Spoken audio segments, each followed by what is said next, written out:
My name is Eleanor. I am 72 years old, and I have lived alone in a small, weathered cottage for nearly 2 decades now. After my husband passed away 11 years ago, the world around me seemed to grow quieter with each passing day. The silence became a constant companion, one that wrapped itself around my heart and made even the brightest days feel dimmer. My children moved away long ago, caught up in the busy rhythms of their own lives, and though we kept in touch, the distance was palpable. Friends from my younger days had either passed on or moved to places I no longer visited. My days had settled into a predictable pattern: mornings spent tending to my garden, afternoons filled with a book or knitting, evenings often marked by an empty chair opposite me at the dinner table. I was content, or so I told myself. But there was a quiet ache beneath the surface, an emptiness I couldn't quite fill. One chilly autumn afternoon, as golden leaves drifted lazily across my porch, I noticed a moving truck pull up to the old house across the street. I had watched that house stand vacant for months, its windows dark and its garden wild with weeds. Curiosity stirred within me, and though I rarely ventured beyond my familiar routines, something compelled me to watch. A man stepped out of the truck, carrying boxes with careful precision. He looked to be in his late 40s, his hair touched with the first hints of gray.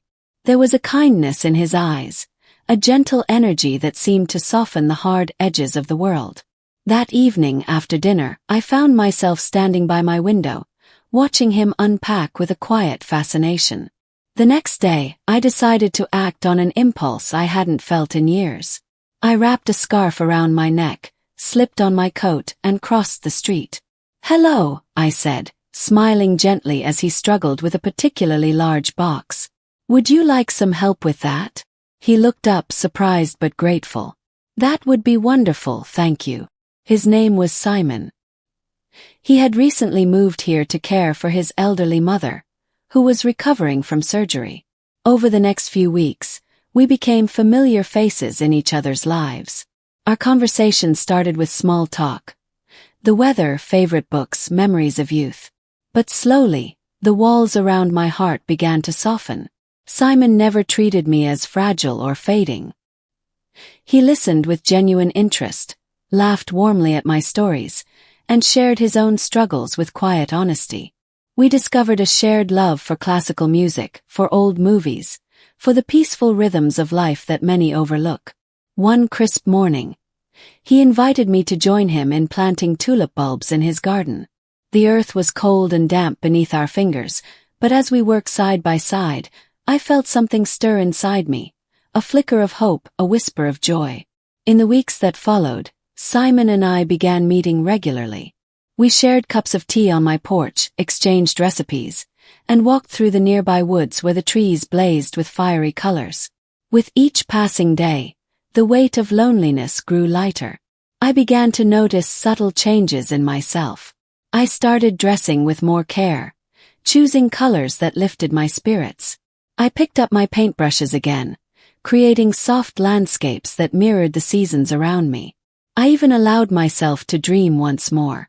Our friendship was never about grand gestures or dramatic declarations.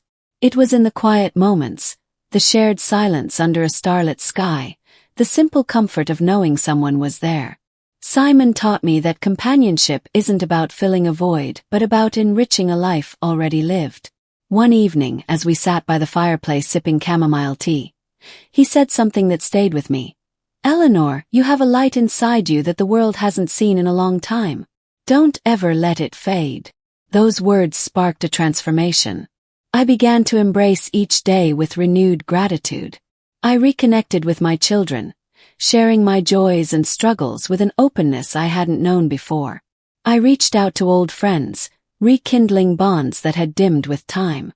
Most importantly, I learned to cherish myself, not just as a widow or an elderly woman but as Eleanor, with hopes, fears, and the capacity for love and growth.